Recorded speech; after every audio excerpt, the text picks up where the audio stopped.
I got so much motherfucking design on right now.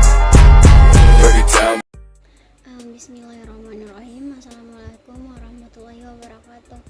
Nah, di sini saya akan menjelaskan sedikit mengenai interaksi obat secara farmakokinetik. Sebelum kita masuk ke pokok pembahasannya, kita perlu mengetahui terlebih dahulu apa sih itu farmakokinetik.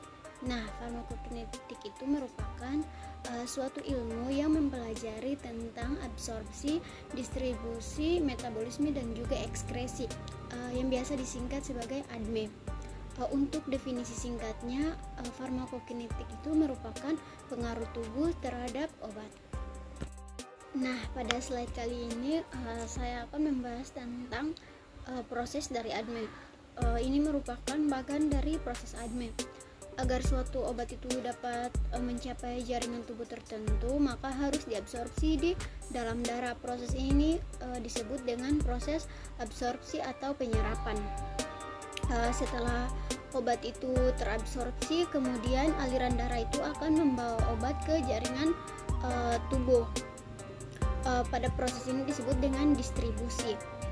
Selanjutnya, setelah obat terdistribusi ke jaringan, kemudian selanjutnya itu proses metabolisme atau obat dipecah dan terjadinya penguraian dari molekul-molekul obat.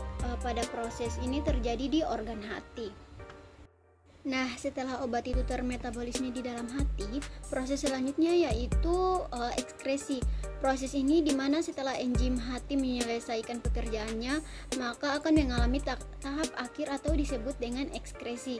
Tahap ini yaitu dimana akan keluar melalui feses, urin, dan bisa juga melalui keringat.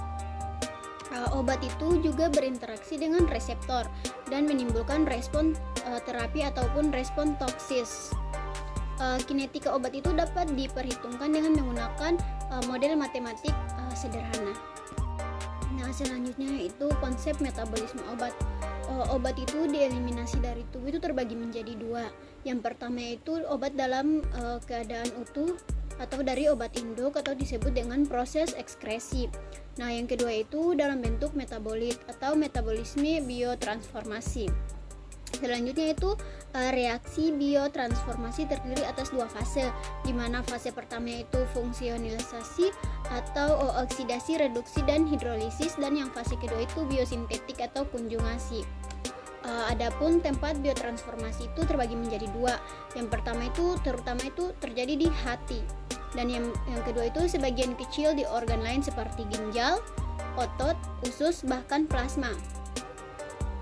Metabolisme pada umumnya itu bersifat enzimatik atau dikatalisis oleh enzim-enzim metabolisme. Nah, pada slide kali ini membahas tentang percepatan metabolisme atau induksi enzim. Interaksi obat itu terjadi karena adanya obat yang merangsang metabolisme obat lain. Nah, jadi suatu interaksi obat itu terjadi ketika ada obat lain yang merangsang metabolisme obat lain. Nah, yang kedua yang itu pemberian kronis obat-obat tertentu dapat merangsang metabolisme selanjutnya. Nah, pemberian kronis obat-obat tertentu itu juga dapat merangsang untuk metabolisme selanjutnya. Dan yang ketiga itu meningkatkan aktivitas enzim hepatik yang terlibat dalam metabolisme obat. Ini terbagi menjadi dua, yaitu yang pertama peningkatan sintesis enzim sehingga jumlahnya meningkat atau induksi enzim, dan yang kedua yaitu penurunan kecepatan degradasi enzim. Nah, adapun kemungkinan dari induksi enzim. Kemungkinan dari induksi enzim itu terbagi menjadi tiga. Yang pertama yaitu obat itu akan merangsang metabolisme sendiri karena pemberian kronis. Contoh obatnya yaitu ada barbiturat, antihistamin, phenytoin, meprobamat, tolbutamid, phenylbutazon, dan probenecid. Yang kedua yaitu obat itu akan mempercepat metabolisme obat lain yang diberikan secara bersamaan. Jadi obat kalau diberikan secara bersamaan itu akan mempercepat metabolisme obat lain. Dan yang ketiga yaitu obat merangsang metabolisme sendiri dan juga metabolisme obat lain. Adapun senyawa penginduksi enzim hepatik itu terbagi menjadi dua. Yang pertama golongan fenobarbital dan senyawa yang kerjanya mirip fenobarbital, paling banyak berperan untuk berbagai obat. Yang kedua itu golongan hidrokarbon polisiklik atau hanya untuk beberapa obat.